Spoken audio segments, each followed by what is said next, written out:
Hey everybody, Raul here for Bass Musician Magazine, and today we have the extraordinary and honor of pleasure of catching up with a very, very old friend, amazing bassist, songwriter, arranger, producer, and back in the day in our earliest inception, BMM contributor, David Dyson. Yay! Hey man, it's an honor to be here, man, and great to see you too, man. So great to see you too, David. I can't believe how young you always look. You're going to have to share that secret with us another day. You share yours with me too, because you look great.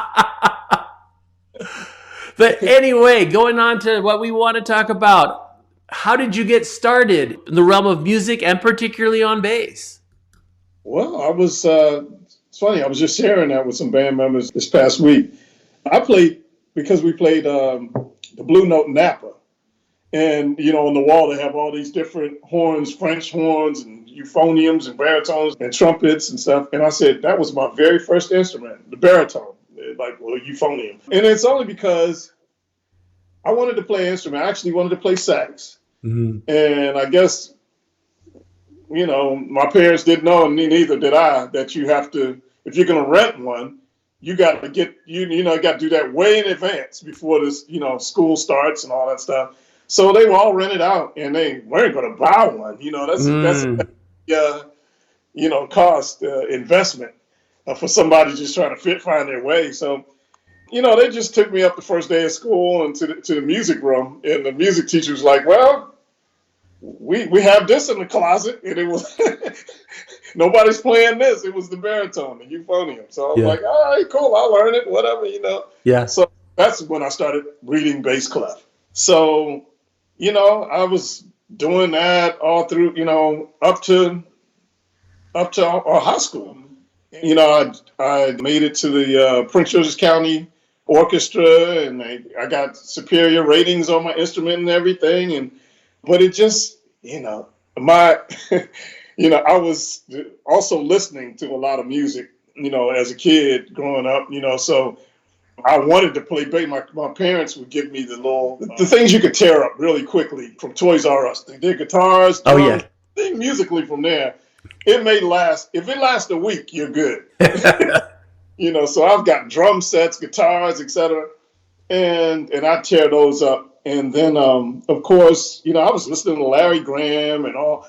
But it was when the Brothers Johnson first album came out. Brothers Johnson, Look Out for Number One. I saw Louis Johnson, heard him. I used to stare at that album and just, that's where I first recognized the difference between electric guitar and bass guitar. Mm-hmm. The thicker strings, and at that time, the standard was four strings as opposed to 6-string guitar. And so I would just study everything, and I loved the sound, and he was the catalyst for me to play bass, Louis Johnson. Nice. So how did you make the transition from the euphonium to the bass? How did that work? I asked my parents. I told them I wanted to play bass. And that following Christmas, they got me a bass. And, it was actually from the store Best, not Best Buy, but Best. Best, okay. And they had everything there. My first set of weights were from Best, too. They had a thick catalog. You could get anything from Best. So they got me a bass guitar, beginner's bass guitar, a beginner's amp, and a Mel Bay music book to learn how to read and all everything. So that was my very first. It was a Checkmate bass. That was the brand. Checkmate. Wow. They got me started. So that was my first bass, and that was at age 12. By age 14, I wanted another bass for my birthday. They got me another bass, and that was a copy of a Fender. Much nicer sound. But anytime, from then after that, they got me one more bass before I went off to college. It was actually a Hondo 2 Professional. I'm sure nobody's heard of that. But it said, I just knew I had something because it said professional on it. Yeah. I'm playing a professional bass until I got up to Berkeley, and all my boys were like, Dyson, you can play, but you need to get a real bass. And I'm like, it says professional. So I hadn't honed in on my sound at all until after that. Then I don't know how I found it, but it was an Ibanez jazz bass, a copy of a Fender type of thing. Ibanez jazz bass, and somebody was selling it for $80. So wow. real heavy. I still have it. And then I took it into Wolf. That was the guy that did all our work at Berkeley. Now downstairs, you just pay him. And so somebody gave me a G&L pickup. So I wanted that. I told him I wanted that by the bridge. And then I bought a Bartolini preamp. I said, put that in there and let's see what it sounds like. It sounds great. Even to this day, it sounds great. Nice. I still have it. I say that was my first real bass. Gotcha. I paid $120 in all. That is a bargain right there. Now, I'm glad you mentioned Berkeley because, again, you went to Berkeley back in the day. Tell us a little bit about that experience. It was cool. It was fun, actually. Being in a college with a lot of like-minded people. It was kind of crazy, too. But it was cool because, there was the jazz heads, it was the rock heads, it was the fusion heads. But it was respected, I'm sure there was some cats who were like, oh, those are the rock cats, or those are the jazz cats. Hey, we're all musicians, man. It was all respect. I had friends of all different kind of, musicalities and backgrounds and everything. And that's what it's all about. And separate yourself only. You only hurt yourself because you can learn something. Mm-hmm. You can teach something. So it was a nice experience. It was a cool experience. Yeah, music college. I guess I don't know what regular college life is like because my musical experience. I'm following my dreams and I'm living in my dream. Learning music. All my classes are music related. With all like-minded people and learning how to produce and record in studios and stuff. So it was great. It was great. Nice. And I think a lot of people think of Berkeley as being predominantly jazz, but again, they have embraced a lot more of rock and progressive and other kinds of music. Now, you've played with a ton of acts. You've the gamut is wide because I've seen you matching licks with Marcus. I've seen you, tearing it up all on your own. What is your real comfort zone? What you like playing the most? I love all kind of. Well, for instance, I did on that cruise where you saw me. I was honored that Marcus asked me to come out on the All-Star shows. Every time he did the All-Star show and come out and play with him and Nate, I'm like, oh, these are my two greatest, great mentors. Mm-hmm. And I was fans before I knew them, and so that's really cool. And that's really cool. At this point, I was just thinking that because I did a post, the bass player with Mother's Finest is a good friend of mine, and I was like, dang, I remember in my mother's den listening to their music and saying, man, I love his sound, and I want to play like him. And now they're friends of mine. That's just I still can't get over that. That's really is. I don't take it for granted. You know what I mean? Because these guys are legends to me. And they were already doing it when I'm just buying their records and listening to them. Mm-hmm. And actually, one of the groups I played with, the Pieces of a Dream, it was the same way. They're pretty much the same age as me. So I was listening to them on the radio. And I was like, dang, they're young like me, and they're out there, they're doing it. And so, me and my best friend, we were always checking out everything they were doing, and then he got the gig with them first, and then I got the gig with them. So it was crazy. Nice. Back to with this, I know a lot of what I hear you do is funk. Yeah. I'm sorry, I missed your question. Oh, it's all good. What do I like to do the most?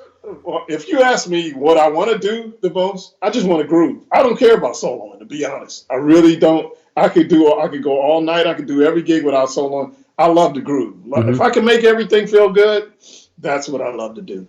So, and every music has a groove. I mean, I love when I'm even in straight ahead. If I'm doing straight ahead, mm-hmm. I love making it swing. I love the feeling, holding the bottom there. In the funk, of course, I grew up on that, and then every music has a groove, rock, the fusion. So I can't say what is my favorite music because I love a lot, but I guess it would be probably because I grew up on funk. I love funk, R&B, but I have my moments when I just want to hear straight ahead, or I just want to hear reggae, or I just want to hear fusion. Or even I grew up in go-go. Sometimes I just want to hear go-go music, from DC. Yes. And sometimes I just want to hear soft rock. Sometimes I want to hear some hard rock. And I have when I tell you, I have a zillion playlists.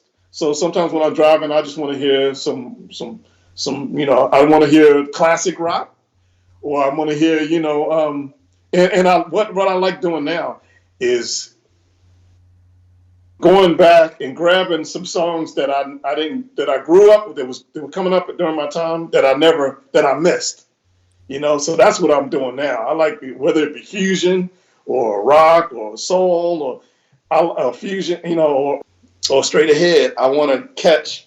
I'm going back to see what I missed. Because there were periods of time I know when I was in college, I really wasn't listening I was listening to R&B radio, but I was kind of cut off from a lot of the pop stuff and what was going on at that time. Mm-hmm. So even to this day, my cousins and my sisters, they're like, and even my wife, they're like, "You don't know this song?" It's like, "No, I never heard that before." No, every once in a while I haven't. So then I add it to my list, So, nice. Yeah, I missed, I was in my area, and I'm not sure how long that happened, if it was my whole 4 years, but I do know Walter Beasley was one of my teachers at Berkeley, and one thing he did that changed my life and took me to another level.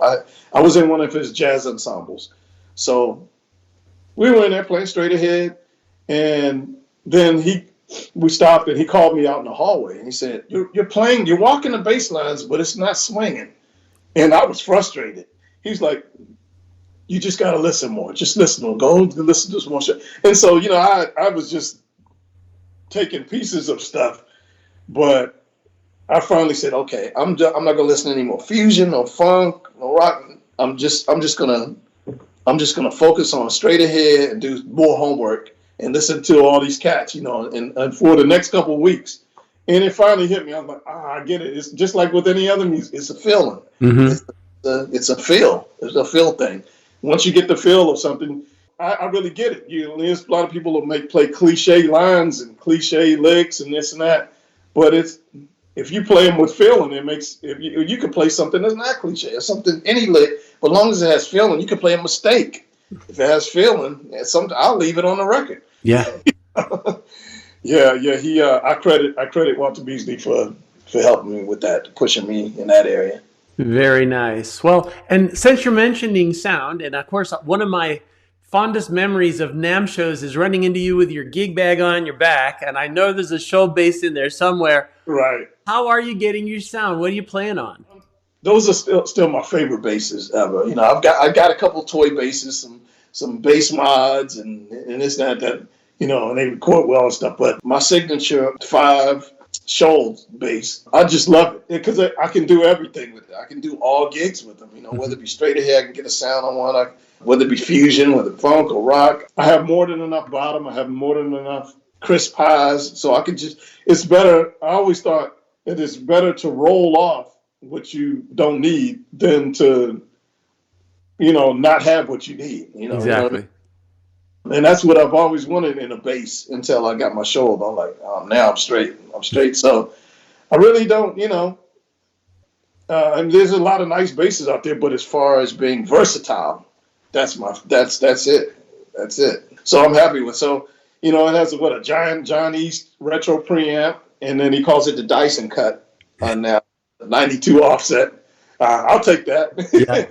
Because the first Skjold that I had was a smaller body, and when I'd solo, I would hit the knobs. The knobs were too close to the strings for me, and so when I started doing a funk solo, I would hit the knobs, and I did it twice live, and it knocked, turned the volume down, totally down. So I had to play it off like I meant to do it. The crowd went wild, and then turn it back up, But that's not what I meant to do. It kind of takes you out your game for a second. Yeah.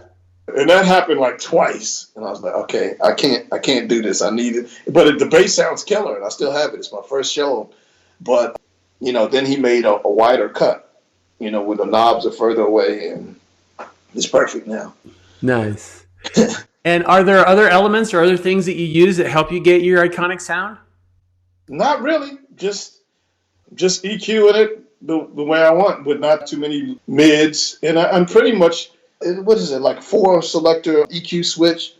I really just keep it like the 3rd notch. And if I want to do some kind of melodic soloing up top, then I'll turn it to the 4th switch, and maybe roll off a little highs or whatever. So it's more mid-rangey. But other than that, I can get all the sounds I want. And then, I can change the sounds by the different techniques I use, my mute picking or, so, I have all I need. Nice, nice. Well, and in addition to the instrument itself, peripherals, amplification, other gear that you might use. Again, like I said, I've seen you with a gig bag on your back so many times. I'm almost shocked you're not wearing one right now. That's funny. Yeah, I had a custom gig bag and stuff, but I can't even remember who, because I bought it so long ago. It needs the zipper fixed too. Oh. As far as peripherals, well, cabinets-wise, I have a zillion cabinets, I had been with Wayne Jones for a good while, and then there's a local guy that's really good, Glass Tone, Sammy Glass. Let me see. I can show it to you quick. You see that? Oh, yeah. Yeah. Now, that thing is so powerful. That is like a workhorse. It is 1,200 watts, and it's 115, and then I think it's a 10 facing down. And that horn, the little tweeter you can see in the corner there, is 300 watts. Yeah, it's a 300 watt tweeter. So you're not gonna bust that one. Oh man.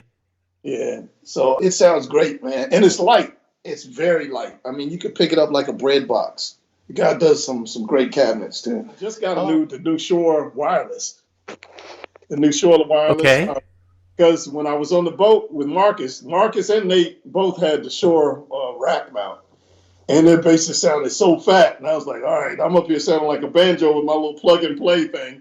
So by the time I said, matter of fact, this is the plug and play one that I was using. Now it's like, it may be $50. And it's great. It is great. It has the distance wise that you could use it is great. And it has a decent sound. But it started breaking. It couldn't track, when you start doing fast things, triplets, it'll start losing the tracking. So I was like, I've got to do something different. So I'm ready for Marcus and Nate this time. So I have the new Shure, and it's like less than half price. The original one is like $1,100. This one's only like $499. It's like a foot pedal, and I have it in my bag in there. It's all good. And it has the frequency is not just 2.4, but it also has the 5.8 hertz frequency or whatever. So it's great. It has a built-in tuner, and it works fine. So I love using it. Finally gone true wireless. Nice, nice. As far as I really don't use any effects unless I'm in the studio. I don't use the effects. I just like a raw, fat, clean, good sound. So I guess I'm kind of just old school with that. Nice. Nice. Well, and as we look ahead, I know you're always keeping busy. Yep. What do you have in the works? What's coming up? I got a lot of dates. Let's see. I got some dates at the end of the year with Walter Beasley, with Piece of a Dream, with Eric Darius. I got dates with him through the next year. I mean, through the end of next year already. Nice. There's a lot. And I'm doing the Smooth Jazz Cruise again with Marcus and Nate. That's coming up. We have rehearsals in January for that, and then we head out for 2 weeks in the beginning of February. That was a fun cruise, man. I really felt appreciated too, by the artists and the fans, and so they took care of me well. So that was a fun cruise, and they just added another week starting next year. So that's it'll be a third week. So cool. So what else? I do a lot of bass tracks when I'm home. I love doing bass tracks for different people. So as far as writing, my writing has slowed down, but I wrote something on Najee's latest record and Mace's latest record. And I've been doing tracks for Jeanette Harris. I'm like probably about 5 tunes on her record. So I'm doing a lot of that work. And that's easy. Just go in my studio and have fun. Nice. Just send me any instructions you need. What are your wants and not things you don't want or whatever, and any things that are specific, and I'll just do my work. And we're keeping busy, man. So I'm thankful. Nice, nice. Well, and if people want to stay on top of what you're doing so that they might like be on the cruise or something, where's the best place for them to look? Okay. My website is daviddysonbass.com. Mm-hmm. Of course, www.daviddysonbass.com. So you can find out the dates on my schedule on there, and also daily post and stories and stuff on Instagram at David Dyson Bass. Now I do have another page, just Lohan Funk, but sometimes I may post something random on there. But I was going to get rid of it, but too many people were on there, so I said I'll just keep it for a while. Gotcha. Also, I'm on Facebook, David Dyson, and I'm on LinkedIn, and I have a YouTube page, Lohan Funk Tube. Yeah, Lohan Funk Tube. Mm-hmm. On YouTube. So you can catch up with me there and see what I'm getting into. Nice, You know, I nice. always send you stuff all the time. Nice. Well, David, we appreciate you taking time out of your busy schedules. It's always exciting catching up and always so good to hear from you. Folks, you've seen him here, David Dyson on Bass Musician Magazine. Oh, it's an honor, man. Honor. I need to get that chair.